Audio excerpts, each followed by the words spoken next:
आइए मित्रों, हिंदी की दूसरी अध्याय पेडागोजी सेगमेंट में देखते हैं भाषा शिक्षण के सिद्धांत अर्थात लैंग्वेज टीचिंग का जो सिद्धांत है उसके बारे में अध्ययन करेंगे।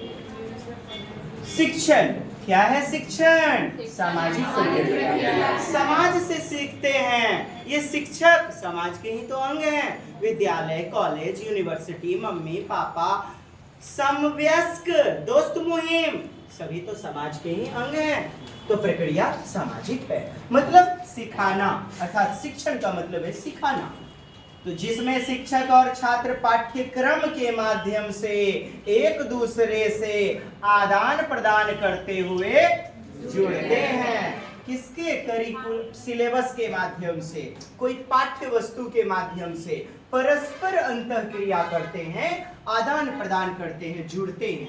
अर्थात किसी विषय वस्तु के माध्यम से शिक्षक और विद्यार्थी, क्या लिखा है? इसका मतलब शिक्षार्थी विद्यार्थी के बीच विचारों का विनिमय, एक्सचेंज। बोलिए विनिमय। मकई उपजलो हमरा बुरी, तोरा जी में गेहूं ढेर उपजलो, दे हमरा, तो मकैया ले ले। पहले के समय में पैसे नहीं चलते थे, विनिमय करते थे हम मुद्रा वस्तुओं का, है ना। इसी प्रकार मम्मा भूख लगी, बेटा क्या वो रोटी दियो, एक दूसरे में भाषा का आदान प्रदान हुआ। तो विचार का आदान प्रदान या परस्पर अंतः प्रक्रिया शिक्षण कहलाता है। शिक्षण एक ऐसी प्रक्रिया जिसमें कम अनुभवी व्यक्ति और एक अधिक अनुभवी व्यक्ति के बीच ज्ञान या जानकारी या अनुभव का या प्रवाह होता है, फ्लोटिंग होता है, फ्लुएंस मतलब एक जगह से दूसरे जगह प्रवाह होता है। अब क्या है इसकी कैरेक्टरिस्टिक विशेषताएं? देखिए, शिक्षण एक teaching is a language process. कैसा है? भाषाई प्रक्रिया, भाषा के माध्यम से ही सीख पाते हैं, सिखा पाते हैं।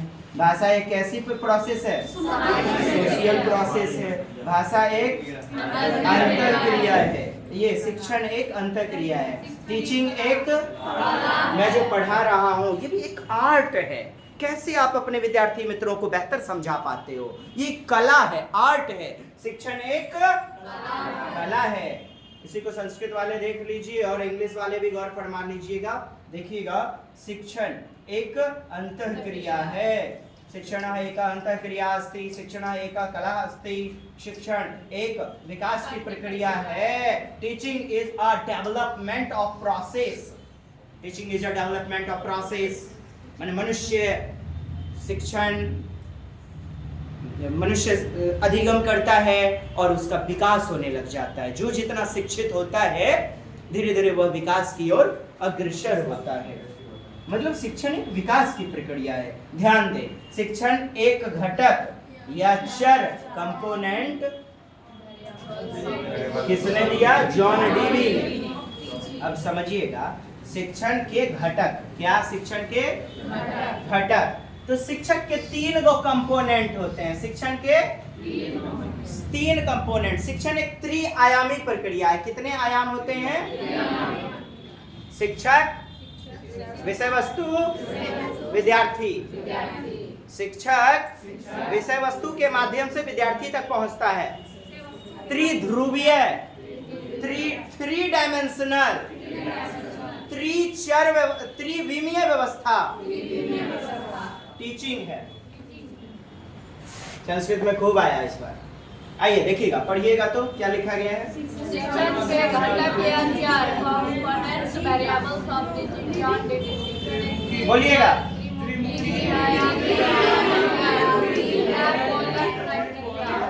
Tripolar, dimension. सुनिएगा, डायमेंशन जैसे एक डाइस है, एक छग्गा लूडो का एक डाइस जिसमें लंबाई चौड़ाई हो द्विविमीय। बोलिए 2D, 2 डायमेंशनल, जिसमें लंबाई चौड़ाई ऊंचाई भी हो 3 डायमेंशनल, त्रिविमीय। तो 3 डायमेंशनल होती है, 3D होती है, बोले तो यह एक त्रिचर व्यवस्था है। ऐसा कौन कहते हैं? जॉन डीवी, जिन्होंने बाल केंद्रित शिक्षा, जिन्होंने प्रगतिशील शिक्षा आदि के बारे में बताया और पुस्तक लिखी school and society. John Dewey की पुस्तक का नाम स्कूल एंड सोसाइटी, विद्यालय और समाज। आइए, शिक्षक और विद्यार्थी, अब लिख दे दिया, इसका मतलब या शिक्षार्थी लोग पढ़ते हैं ना, शिक्षक के समझ लेते हैं ना, विद्यार्थी होता है इसका मतलब। सजीव ध्रुव, देखिए शिक्षक और शिक्षार्थी सजीव होते हैं, लिविंग होते हैं। पाठ्य वस्तु नॉन लिविंग होगा। ये जो कॉपी किताब मटेरियल ब्लैक बोर्ड है ये सब नॉन लिविंग है ना जी। तो सजीव के अंतर्गत सजीव जो पोल होगा, ध्रुव होगा, उसमें कौन कौन आ जाएंगे? पाठ्य वस्तु, पाठ्यक्रम, सिलेबस, निर्जीव ध्रुव। आइए और सीखते हैं। शिक्षक एवं छात्र के मध्य पाठ्यक्रम का अंतःक्रिया का माध्यम है। ये शिक्षक एवं शिक्षार्थी के मध्य पाठ्यक्रम जो है ना, अंतःक्रिया का माध्यम होता है। जो चीजें हमें सीखनी है उसी पर तो एक शिक्षक चर्चा करता है, विद्यार्थी चर्चा करते हैं, आपस में अंतःक्रिया करते हैं। अंतःक्रिया, सहसंबंध, अन्योन्यान्य क्रिया। अंतःक्रिया, सहसंबंधित क्रिया, ये कौन बोलेगा? बोलिए। अंतःक्रिया, सहसंबंधित, अन्योन्यान्य क्रिया मतलब इंटरलिंक करना, सहसंबंध करना। कुछ उदाहरण देखिए। रे कन्यानी के मन खराब से देखियो 50,000 टका बड़ी ऑपरेशन हुई है, हमने उससे लिया, अब कल उसको जरूरत पड़ेगा, हमने उसको दिया।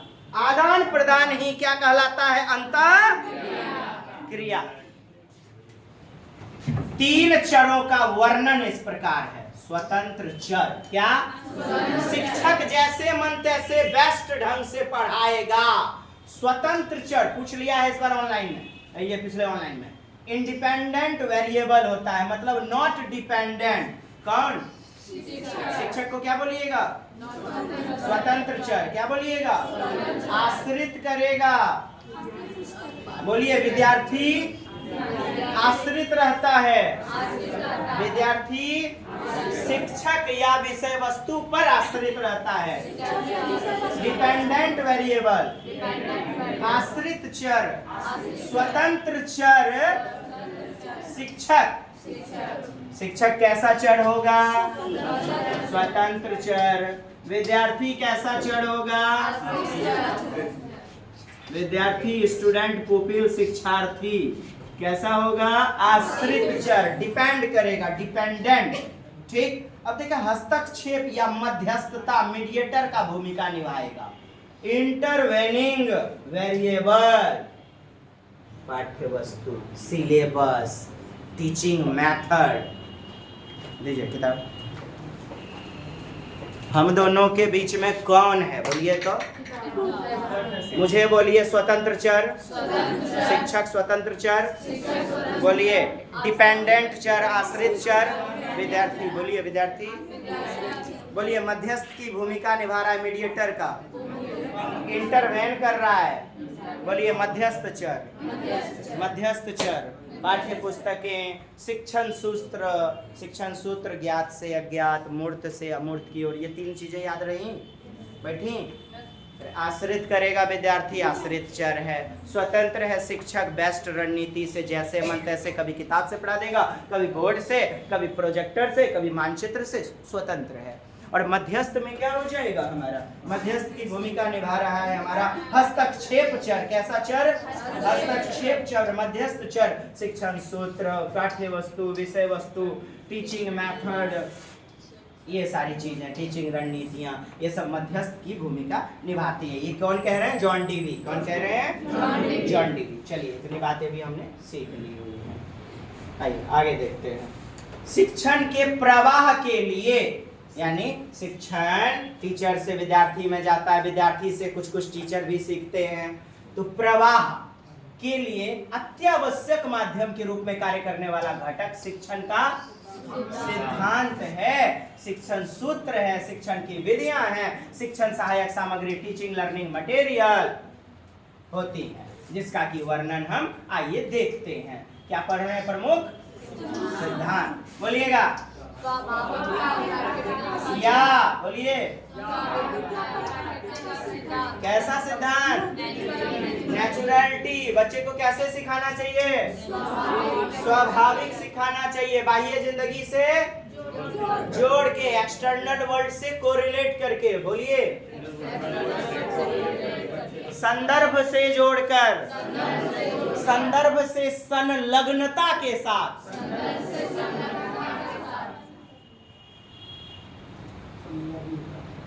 संलग्नता समझे सब अर्थ को?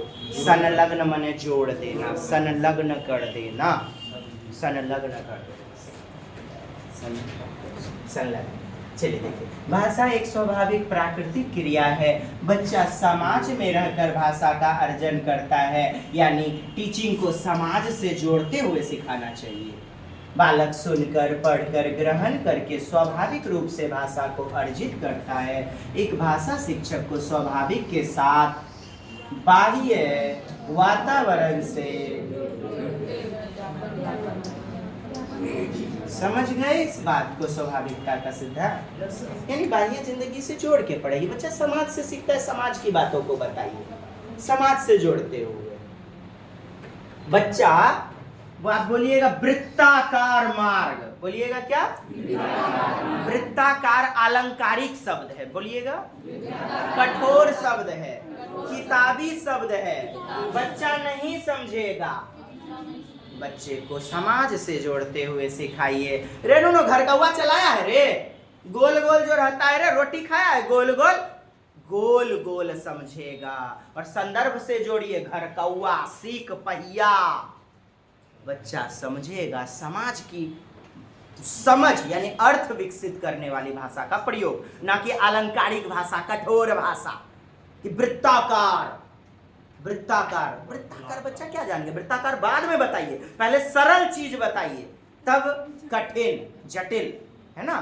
पहले मूर्त बताइए, तब अमूर्त। पहले उदाहरण दीजिए, तब विशिष्ट नियम, सॉरी, उदाहरण अपने आप में विशिष्ट होता है, विशिष्ट दीजिए तब नियम यानी सामान्यीकरण। आइए देखिए, बच्चों को रुचि के साथ पढ़ाइए। किसके साथ?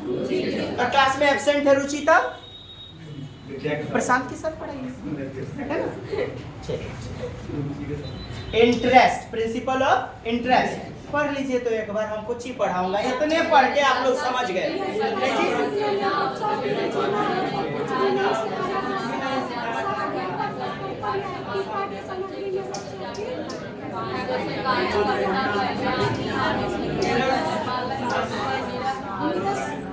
और रसाप्रद, कविता का शामिल कर लीजिए, कहानी शामिल कर लीजिए। रस और रसाप्रद मतलब जिसमें रोचकता न हो। और रसाप्रद मतलब, और रसाप्रद को क्या करना चाहिए? दूर। और रसाप्रद न लगे, नीरस न लगे। बोलिएगा रसानुभीव्यक्ति, रस की अभिव्यक्ति मतलब आनंद, रुचि। बच्चा हंसते गुदगुदाते हुए मजे से सीखे, बोझ वाली शिक्षा न रहे माथे पे थोपा हुआ। नीरस न लगे मतलब और रुचिकर न हो। रसानुप्रदता, रसानुप्रदता बनी रहे और रसाप्रदता दूर हो। बोलिए, इसके लिए करवाते हैं रुचि के साथ शिक्षण। आइए क्या लिखा गया है? प्रयत्न, एफर्ट, प्रयत्न एवं त्रुटि का सिद्धांत थॉर्नडाइक ने दिया। बोलिए, प्रयत्न एवं मूल का सिद्धांत थॉर्नडाइक ने दिया। त्रुटि एवं सुधार का सिद्धांत थॉर्नडाइक ने दिया। और कहा मनुष्य पूरी जिंदगी गलतियां करते रहता है और त्रुटियां, गलतियां धीरे धीरे सुधरती भी जाती हैं। और यही त्रुटियां, गलतियां मनुष्य को चलना सिखाती हैं और बेहतर अनुभव प्रदान करवाती हैं अतः त्रुटि को कभी भी रुकावट, बाधा नहीं समझना चाहिए। बोलिए त्रुटि, संभ्रांति, भ्रांति, मिसकॉन्सेप्शन, मिसकॉन्सेप्ट, गलत कॉन्सेप्ट को कहते हैं। संभ्रांति का मतलब समझ गए, गलत कॉन्सेप्ट। ठीक, तो पूछ लिया गया ऑनलाइन प्रश्न में खूब 21-22 गो प्रश्न। संभ्रांतियां डैश बहुत बड़ी बाधा है। और दूसरा ऑप्शन सीखने में प्रमुख पड़ाव है। सही बात है ना। फिर और सुनिए अगला क्वेश्चन, सीखने में प्रमुख संसाधन के रूप में कार्य करती है। सीखने में प्रमुख गलतियां ही तो है मनुष्य को चलना सिखाती हैं। ये गलतियां ना हो तो मनुष्य को जीवन में मजा ही क्या आएगा। क्या खाक मजा है जीने में जब तक रुकावट, बाधाओं की एक खलिश न रहे सीने में। तो ये रुकावट ही है जो हमें बेहतर रूप में और प्रगति और मेहनत करने के लिए मनोबल मजबूत करती है, मतलब अनुभव दे करके। तो प्रश्न में पूछा जाता है, एक बच्चा त्रुटियां कर रहा है, तो त्रुटियां कर रहा है तो उसने कुछ नहीं सीखा। कुछ नहीं सीखा क्या? अनुभव सीखा ना जी। चलिए आगे बढ़ते हैं। प्रयत्न का सिद्धांत। तो हमने आपने भी को एक दिन में बनाना नहीं सीखा। हर्षिकार को दीर्घिकार लिखते थे, गलतियां होती थी, सुधार हो गया। बी को डी हम लोग भी बनाते थे और डी को बी बना देते थे। 6 को 9 लिख देते थे, 9 को 6 लिख देते थे। मम्मी पापा चुड़वो करते थे, पंजरो चमार देते थे, एकदम बाजार देते थे। हर्षुकार को दीर्घकार लिखते रहते थे। लेकिन आज धीरे धीरे सुधार होता गया। हमने क्या किया? तो मनुष्य त्रुटियां करता है, प्रयत्न कर करके सुधार कर लेता है। इसी को कहते हैं ट्रायल एंड एरर मेथड। इसी को आप कहिए प्रयास का सिद्धांत, प्रयत्न करके सीखने का सिद्धांत। जटिल बातों को भी हम प्रयत्न करके सीख लेते हैं। पढ़ लीजिए। भाषा तथा की जटिलता को प्रयत्न के बिना नहीं सीखा जा सकता है। निरंतर प्रयास। कैसा? निरंतर प्रयास। लगातार प्रयास, कंटिन्यूअस एफर्ट करते रहना चाहिए कि प्रयास के दौरान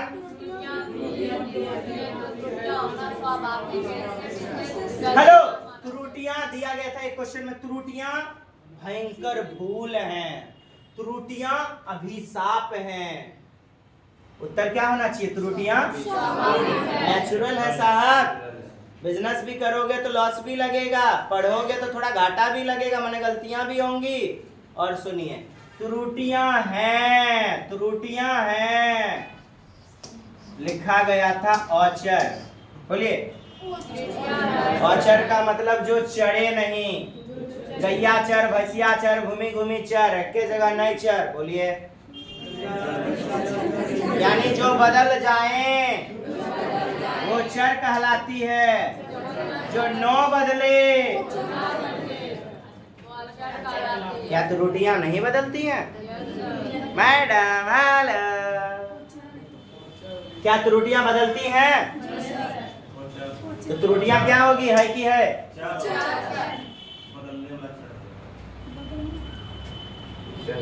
गैया भैंसिया काहे दिए? तो गैया को खुट्टा में जो जोड़ते हैं या गैया देते हैं, गैया एक जगह चढ़ती है क्या? घोड़ी घोड़ी न चढ़ता है। तो चढ़ना किसको बोलिएगा जी?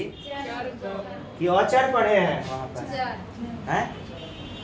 हम तो किताब उताब लेके भैंसियों पे चढ़ करके एकदम जो है ना, तो हम देखे तो भैंसिया एक जगह हमको कभी पढ़ने ही नहीं दिया किताब। घोड़ी घोड़ी चर। तो जो चर यानी जगह बदल ले, जो चीजें बदली वो जो है ना चर है, मतलब अस्थिर है। क्या है?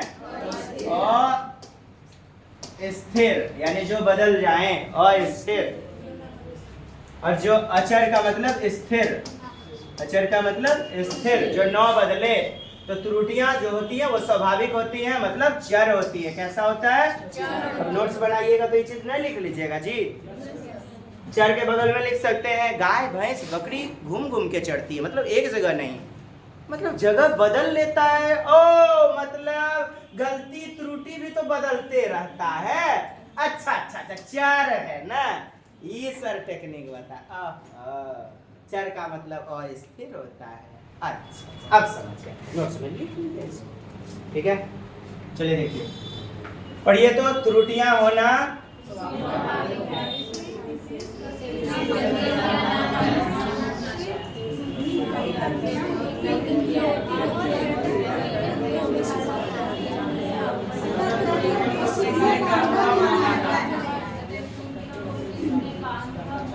संसाधन माना जाए, सीखने का प्रमुख पड़ाव माना जाए, नहीं।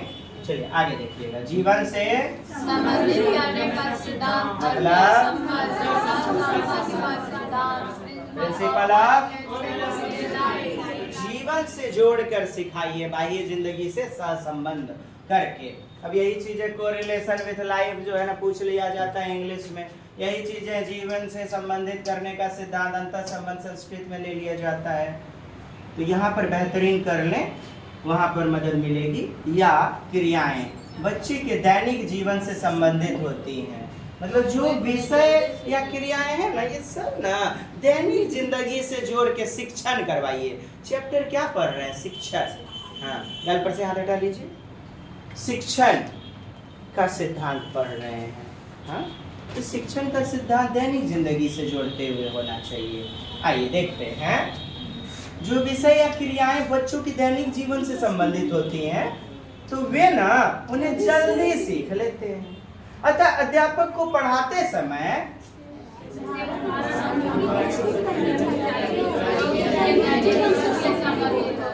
तो वह इजीली अडॉप्ट किए जा सकते हैं, इजीली अडॉप्ट किए जा सकते हैं, आत्मसात किए जा सकते हैं। करके सीखना, लर्निंग बाय डूइंग। क्या? हस्तपरक गतिविधि। क्या? बोलिए। एक के नाम है नहीं जी, एक के नाम है स्वक्रियाशील, क्रिया करना, हस्तपरक गतिविधि। बोले तो गतिविधि में संलग्नता। बोले तो गतिविधि करवाना, क्रियापरकता। बोलिए क्रिया करवाना, बोल दीजिए। अब देखिएगा, activeness theory learning by doing पढ़ते हैं। यदि शिक्षण प्रक्रिया में बच्चों को ज़्यादा से ज़्यादा गतिविधि करवाए जाएं, क्रियाशील करवाए जाएं, लर्निंग बाय डूइंग करवाया जाए, मतलब डायरेक्ट बोर्ड पे लिख दिए या किताब वाला रटा दिए बस हो गया, नहीं, रटंत विद्या नहीं। बच्चे एक्टिविटी करके सीखने चाहिए, क्रियाशील रखा जाए, खुद से गतिविधि करवाते हुए शिक्षक द्वारा बच्चों को, ताकि ज्ञान और बेहतरीन कॉन्सेप्ट का निर्माण हो जाए।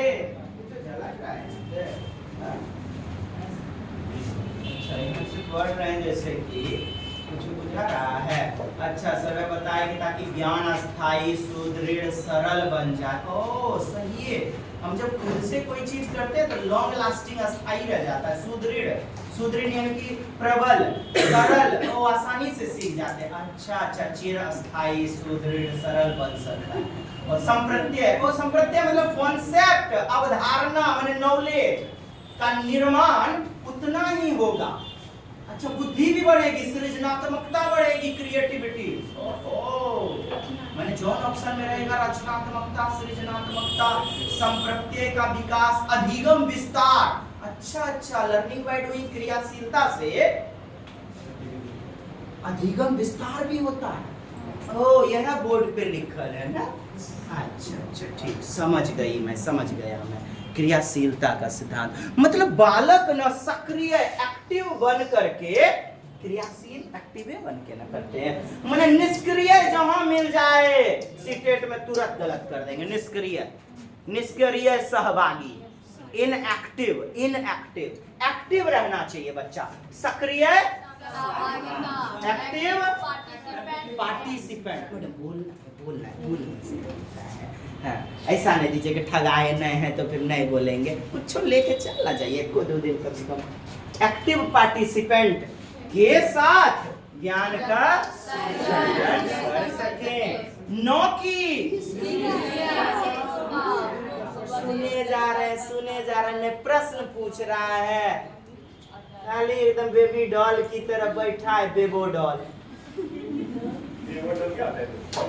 डॉल प्रयोग हुआ था अल्बर्ट बंडूरा के द्वारा, है ना, अपने क्रियाकलाप गति में अवलोकनात्मक अधिगम सिद्धांत जो है बेबो डॉल और सर्कस के जोकर के ऊपर प्रयोग हुआ था, गुड़ियों के ऊपर, जो कि अल्बर्ट बंडूरा ने किया था, जिसे हम सामाजिक सोशियल ऑब्जर्वेशनल लर्निंग थ्योरी कहते हैं, सामाजिक अवलोकनात्मक सिद्धांत। उन्होंने कहा कि हम चलचित्र से सीखते हैं, हम अवलोकन करते हैं और देखा देखी करके सीखते चले जाते हैं। अल्बर्ट बंडूरा है बेबोडा। तो निष्क्रिय श्रोता, मूक बाधिर, गुंगो बहरो दर्शक, सर जय पढ़ाए पहले यही तो चलता था। बच्चा पूछता था भी था, सिलेबस कंप्लीट ना, खबरदार चुप रहो। तो कई बार मैथ में भी दिया जाता है, किसी त्रुटि को 10 बार बोर्ड से उतार लिया जाए, बोर्ड से उतार लिया जाए, उत्तर श्याम पट्ट पर करवा दिए जाएं। इससे तो बच्चा मूक बाधिर श्रोता बन जाएगा जी। बच्चा खुद से करने दीजिए ना, आप तो केवल पढ़ दीजिए, पढ़, स्कैफोल्डिंग, थोड़ी बहुत मदद, अस्थायी मदद यानी आधारभूत मदद, संकेत एवं इशारे, क्या दीजिए, prompts and cues, prompts and cues, संकेत एवं इशारे, थोड़ी बहुत मदद जब जरूरत हो तब इसके फोल्डिंग दीजिए। पाठ निर्माण, ढांचा निर्माण, मचान निर्माण, वाइगोत्स्की। मूक बाधिर दर्शक बनकर हूबहू ज्यों का त्यों एक ही प्रकार के फिक्स, ऑनलाइन में खूब प्रयोग किया, टल जो नहीं बदले। हेलो बोलिए कि अ मतलब नहीं, टल मतलब बदलना, जो नहीं बदले। ऐसा कॉन्सेप्ट कभी सही होगा? अटल अटल नियम कभी सही नहीं होगा। अटल उदाहरण यानी एक ही प्रकार का उदाहरण गलत होगा। हूबहू ज्ञान, ज्यों का त्यों ज्ञान, एक ही प्रकार का ज्ञान हमेशा गलत होगा। क्यों? सर ने बताया भारत के बारे में 5 लाइन लिखो, सर बोर्ड पे लिखा दिए, बच्चे ने उसको याद कर लिया। अब देखिए अपना खोपड़ी नहीं लगाएगा कि भारत के बारे में अपने मन से भी कुछ बोलना चाहिए, अपने मन से भी कुछ बोलना चाहिए, तभी ना सृजनात्मकता आएगी। मेरा कहना है इन चीजों से कभी भी सृजनात्मकता, क्रिएटिविटी नहीं आएगी। मानते हैं? बस यही बात है। ज्ञान को आत्मसात कर लें, हूबहू ज्यों का त्यों ऐसा कभी मत करवाइएगा। ठीक? निश्चित उद्देश्य का सिद्धांत, प्रिंसिपल ऑफ एम, डेफिनेटनेस या एम। बच्चे जब पढ़ रहे हैं ना, उनको उद्देश्य पता होगा तो बढ़िया से सीख पाएगा। अध्यापक का कर्तव्य है कि वह शिक्षण देने से पहले पाठ के वर्णन करे या विद्यार्थी को यह पता होगा कि उसके अधिगम पढ़ाई का उद्देश्य है, वह रुचि के साथ अधिगम पढ़ाई करना शुरू करने वाला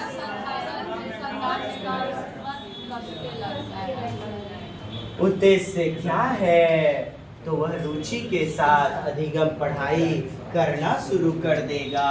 लक्ष्य संधान यानी लक्ष्य की प्राप्ति में, लक्ष्य संधान करने में, लक्ष्य को भेदने में, संधान करने में कमर कस के लग जाएगा। अभ्यास का सिद्धांत, principle of practice effort trial. अभ्यास में बार बार प्रयत्न ही तो करते हैं। अभ्यास को हम प्रयत्न या प्रयास कहें तो बेहतर होगा, और प्रयत्न द्वारा यानी जो भी त्रुटियां होती हैं वो दूर होती हैं, जिसमें भी प्रॉब्लम रहता है वो धीरे धीरे संकोच हमारा दूर होता चला जाता है। अनुकरण का सिद्धांत, इमिटेशन। अनुकरण से आशय, आशय का मतलब मीनिंग, अनुकरण का मतलब तात्पर्य, आशय मीनिंग। नकल करके सीखना। इसका मतलब क्या हुआ? नकल करके मतलब दोहराना। क्या मतलब हुआ? दोहराना। किसी चीज को बार बार रिपीट करना। बाल्यावस्था, बाल्यावस्था में बच्चा अपने आप से बड़े शब्दों को नहीं सीखता है। पहले टीचर, मम्मी, पापा आदि बड़े बड़े शब्द को बोल के दिखाते हैं, बाद में बच्चे को बोलने के लिए कहते हैं, और बच्चा हमारी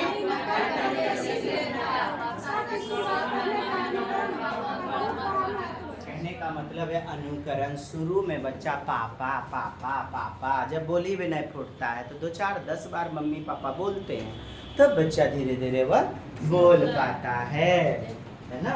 अब व्यक्तिगत भिन्नता मतलब प्रत्येक बच्चे का रूप रंग व्यवहार अलग अलग होता है ना। हाँ, पढ़िए। व्यक्तिगत भिन्नता का सिद्धांत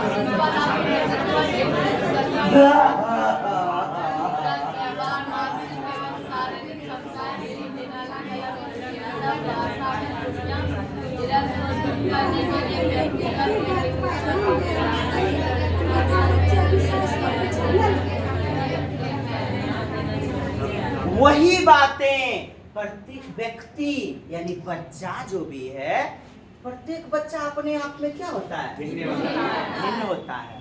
उसका बुद्धि लब्धि अलग, वो बच्चा का बैठने का, बातचीत करने का रूप रंग, एबिलिटी, योग्यता, क्षमता अलग अलग होता है। अलग अलग को क्या कहेंगे? भिन्नता। भिन्न। अलग अलग को क्या कहेंगे?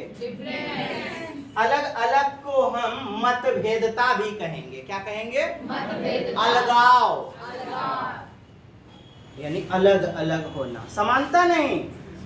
भेद यानी मतभेद, यानी व्यक्तिक मतभेदता। बोलिए, व्यक्तिक मतभेदता का सिद्धांत, व्यक्तिक अलगाव का सिद्धांत, प्रत्येक बच्चा का क्षमता, योग्यता, शिक्षा का स्तर, शारीरिक स्तर, मानसिक क्षमता, व्यवहारिक क्षमता अलग अलग होता है, भिन्न भिन्न होता है। यही है व्यक्तिगत विभिन्नता, व्यक्तिकता। इसी को क्या कहते हैं? व्यक्तिकता। बोलिए, individuality, personal individual, individual difference. और प्रत्येक बच्चे के रूप रंग क्षमता अलग अलग होती हैं। एक शिक्षक को इसका ध्यान रखते हुए अपने क्लास में टीचिंग करवाना चाहिए। ये बहुत इंपॉर्टेंट है। एक बच्चा अपनी मातृभाषा में प्रयोग कर रहा है तो क्या करना चाहिए? उसको सम्मान। क्या करना चाहिए? डांट देना, डपट देना नहीं, गलत बात है। तो सबका सम्मान करना चाहिए। तो आपने यह सीखा कि फ्रांसिस गाल्टन ने व्यक्तिक विभिन्नता का सिद्धांत दिया। किसने दिया? फ्रांसिस गाल्टन ने व्यक्तिक विभिन्नता का सिद्धांत दिया। और प्रत्येक बच्चे का सही है बोल रहा तो ऐसा रहा। देखो IQ का अलग, कोई ऐसे बैठेगा, कोई ऐसे बैठेगा, कोई ऐसे बैठेगा। वो गाना नहीं बनाया था, तुमसे मिलना बातें करना, अब यही चैप्टर पढ़ा था। बड़ा अच्छा, क्योंकि वो उससे अलग है। जहाँ हाई वोल्टेज में भी शादी हो गया, देखिए तलाक तलाक तलाक। तो दोनों अलग अलग। वो क्यों भाने लगा जरा जरा, वो क्यों भाने लगी जरा जरा, थुथना फुलाने लगी जरा जरा जरा जरा। तो व्यक्तिक विभिन्नता नहीं थी साहब। और व्यक्तिक विभिन्नता रहेगा, एगो गरमाया तो दोसर मेहरारू या फिर नरम लरम हो गया न। इस तरह वैवाहिक जिंदगी भी आगे बढ़ी रहती है। तो वो कुछ न कुछ हमसे अलग थी, अलग था, इसीलिए प्रेम कसमे वादे हवा बयार चलता है। व्यक्तिक विभिन्नता अलग अलग होती है। अतः भाषागत त्रुटि यानी एरर्स को दूर करने के लिए ना व्यक्तिगत पर ध्यान देना चाहिए, यानी व्यक्तिगतता पर, इंडिविजुअल डिफरेंस पर, इंडिविजुअलिटी पर ध्यान देना चाहिए। अलग अलग, कभी मानचित्र से पढ़ा दीजिए, कभी ग्लोब से, कभी बोर्ड से, कभी शिक्षण कौशल से, कभी नुक्कड़ नाटक के माध्यम से ब्रह्मांड को समझाना है, बिहार को समझाना है। देखो देखो उत्तर जाओ, देखो खैका हाथों की तरफ जाओ। पीछे ना दक्षिण। तो आप रोल प्ले मेथड से पढ़ा दीजिए, कभी अलग अलग बच्चे अलग अलग तरीके से सीखेंगे, क्योंकि व्यक्तिगत विभिन्नता पर ध्यान देना चाहिए, अन्यथा बच्चे विषय में ना, क्योंकि प्रतिभाशाली बच्चे सीख जाएंगे और मूढ़ बुद्धि का बालक या सामान्य बुद्धि का नहीं बना रहेगा। आपको बताया था सामान्य बुद्धि बालक जो है ना, बुद्धि लब्धि जो है ना 90 से 110 पाया जाता है, 90 से एवरेज चाइल्ड नहीं, और 130 प्लस जो है आपका जो है सृजनात्मकता, 140 प्लस प्रतिभाशाली। आप जानते हैं मूढ़ बुद्धि या बॉर्डर लाइन पे कोई बच्चा है, किस पर है? बॉर्डर लाइन 70 से 90 पर है, यानी कि 70 वाला बच्चा जो है ना बॉर्डर लाइन, इससे नीचे वाले बच्चे मूढ़ बुद्धि के बालक कहलाएंगे। और बात करें अति मूढ़ तो 0 से 25 अति मूढ़, वेरी फुललेस। देखे हुए थे, बाकी देखेंगे फिर से। आइए, बहु माने चहुमुखी। कैसा? चहुमुखी। बच्चा खाली किताब में बढ़िया होना चाहिए या हर क्षेत्र में? खेल कूद, ड्राइंग, गीत संगीत, हर क्षेत्र में। गीत संगीत को ये सब सारी चीजें कहेंगे क्या ना, को करिकुलर एक्टिविटी। कैसा? सहगामी गतिविधि, को स्कॉलास्टिक गतिविधि। और खाली किताबा ज्ञान को बोलिएगा स्कॉलास्टिक, करिकुलर शैक्षिक। तो करिकुलर के साथ को करिकुलर, शैक्षिक के साथ गैर शैक्षिक, दोनों में बच्चे का सर्वांगीण बहुमुखी विकास, चहुमुखी सर्वांगीण विकास, versatile development, all round development, overall development होना चाहिए। इसीलिए शिक्षण करवाइए। चैप्टर पढ़ रहे, शिक्षण क्यों करवाइए?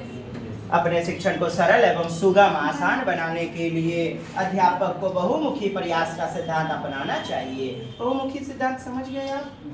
सर्वांगीण विकास करवाना, संगम भाई समझ गए? किसी पाठ को पढ़ाते समय संज्ञा, सर्वनाम, क्रिया, समास, अलंकार, अनुवाद, नियम आदि का साथ साथ परिचर्चा। ये तो कुछ उदाहरण है, जैसे किताब में पढ़ा रहे कोई चैप्टर कहानी, उसमें आ गया संज्ञा वाला शब्द राम, लिखो बाबू, राम जो है ना एक संज्ञा, ठीक।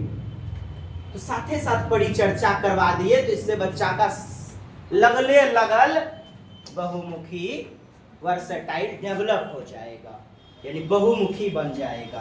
बोले तो क्या हो जाएगा? बोले तो क्या हो जाएगा? क्या हो जाएगा? बोलचाल का सिद्धांत, प्रिंसिपल ऑफ टॉकिंग।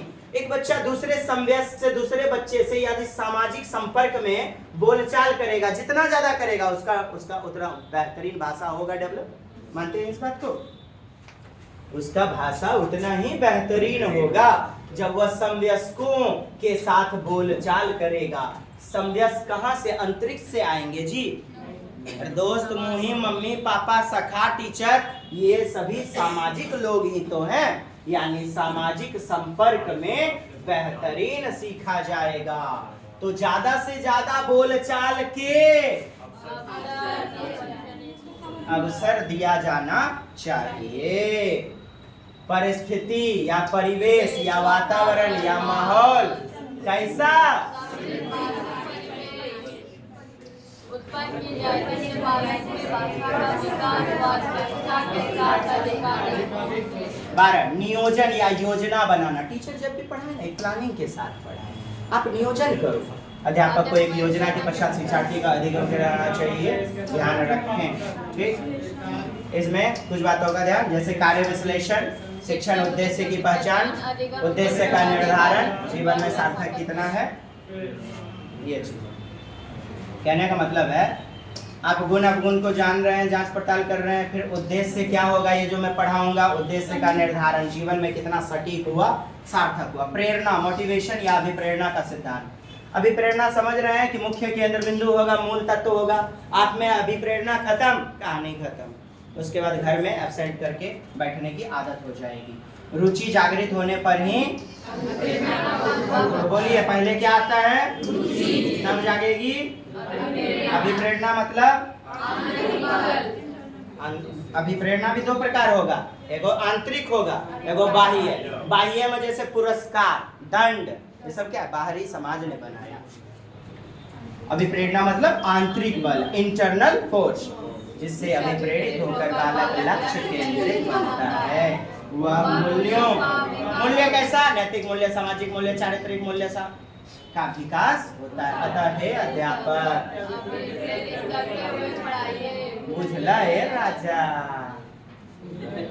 अनुपात एवं क्रम का सिद्धांत, रेशियो और ऑर्डर ऑफ लैंग्वेज।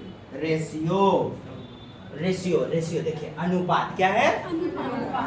बच्चा लिखने में बड़ी बेजोर हो गया, पढ़ना अच्छा जानबे नहीं करता है, एक अनुपात में नहीं हुआ है ना। पढ़िए तो यूं तो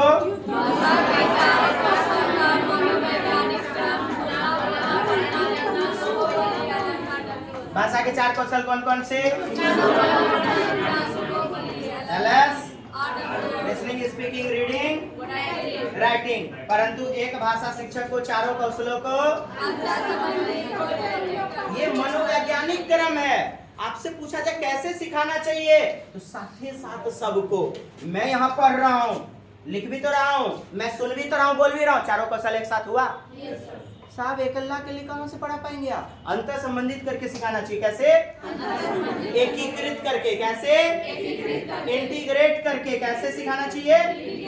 एकीकृत, इंटीग्रेट करते हुए पढ़ाना चाहिए। ऐसा नहीं कि पहले सुनना सीखना है,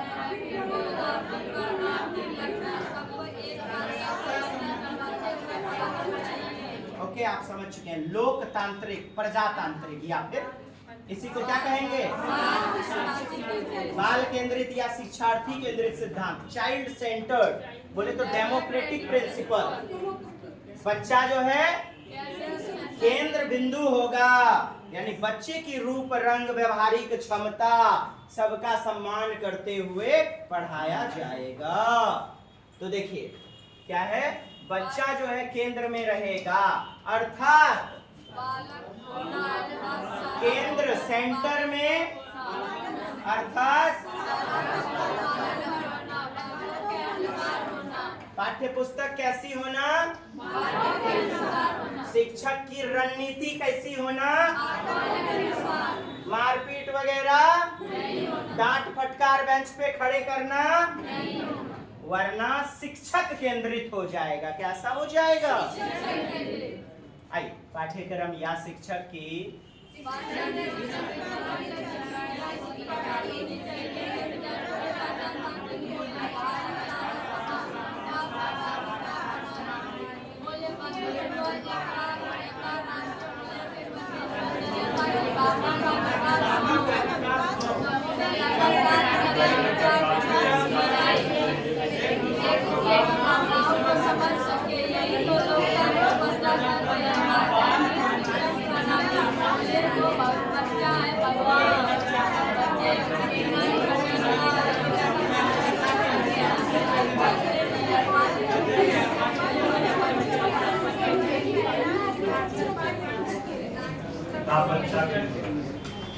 फिर से एक बार, पाठ्य पुस्तक किसके लिए बनी है?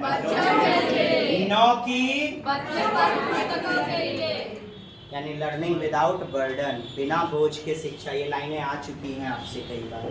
ठीक है दोस्त, अगली बार हम लोग अच्छा, बाल केंद्रित का मतलब समझ गए। लोकतांत्रिक या प्रजातांत्रिक, यानी जनता का, जनता के द्वारा जनता के लिए, और हमारे लिए जनता कौन होंगे? बच्चे। वरना शिक्षक की औकात क्या विद्यार्थी के बिना? मंदिर में भगवान की औकात क्या बिना भक्त के? तो ठीक उसी प्रकार पहले लेकिन टीचर सेंटर चलता था, अभी बाल केंद्रित, चाइल्ड सेंटर। ये बातें हो गई। आगे हम लोग कल नए देखेंगे शिक्षण सूत्र विधि। हाँ ठीक है दोस्त, बस बातें इतनी सी। धन्यवाद। जय हिंद। कैसा लगा? बुझाया बढ़िया? बहुत सब पेडागोजी में आ जाता है। हाँ चलिए, जय हिंद।